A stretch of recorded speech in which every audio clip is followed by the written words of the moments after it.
Assalamualaikum warahmatullahi wabarakatuh.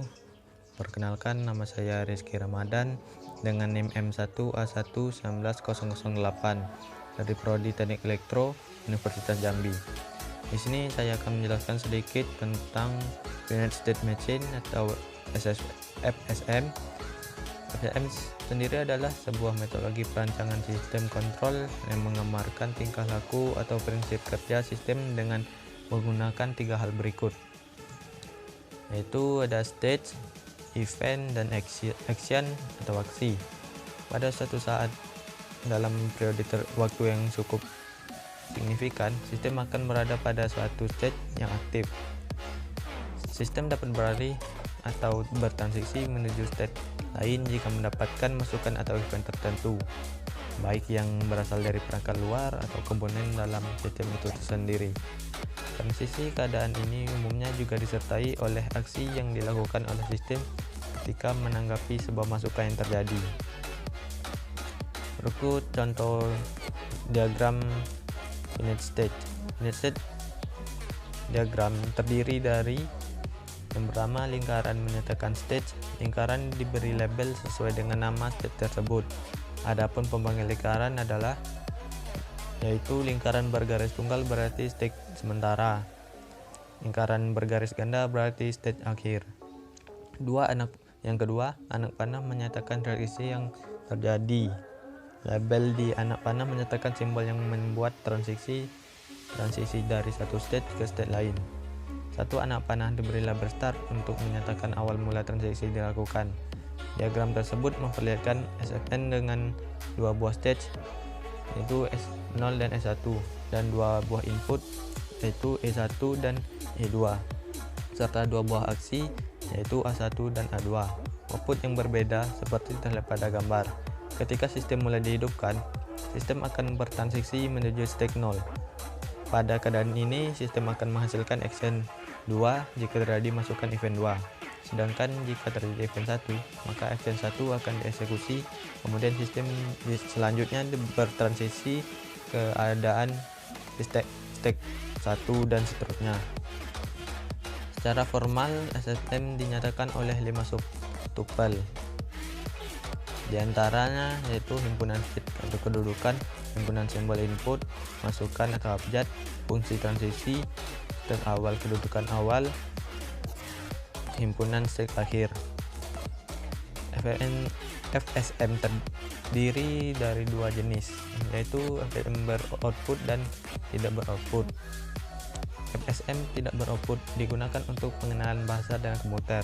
Dengan input yang dimasukkan akan diperoleh atau input tersebut dikenal dalam bahasa komputer atau tidak.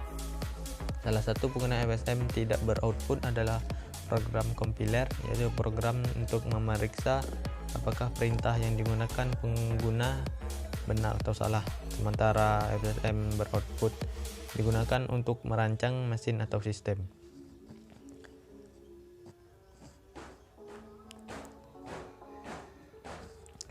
FSM beroutput sendiri terdiri ada dua metode utama, yaitu satu, More State Machine. More State Machine adalah tipe dari FSM di mana output dihasilkan dari stage. Pada gambar di atas mencontohkan di mana state mendefinisikan apa yang harus dilakukan.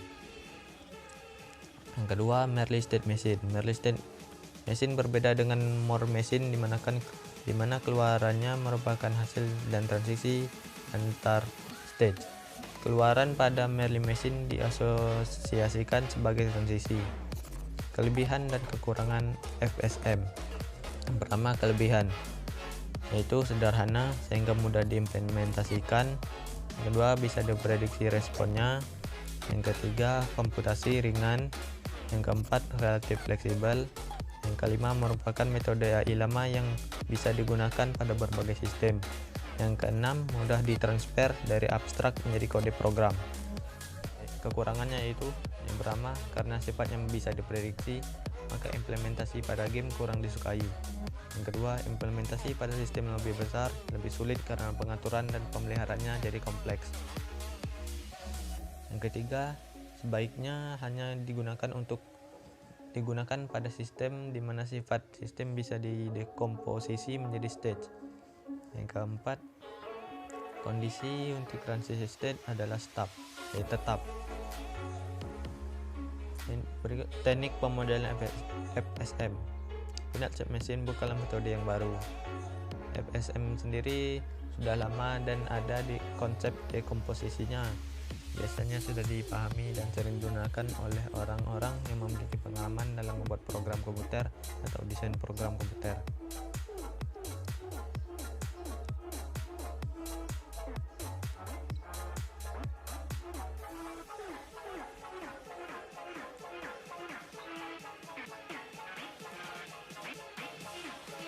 Masuk ke bentuk implementasi, ada beberapa bentuk FSM, diantaranya yang pertama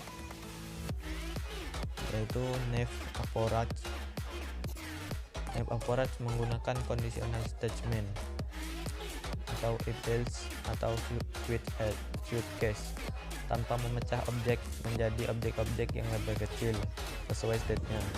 Untuk agen yang cuma punya state yang sedikit, metode ini masih memungkinkan, tapi kalau sudah kompleks, penggunaan metode ini jelas tidak dianjurkan karena akan membentuk spaghetti code dan monolithic conditional statement.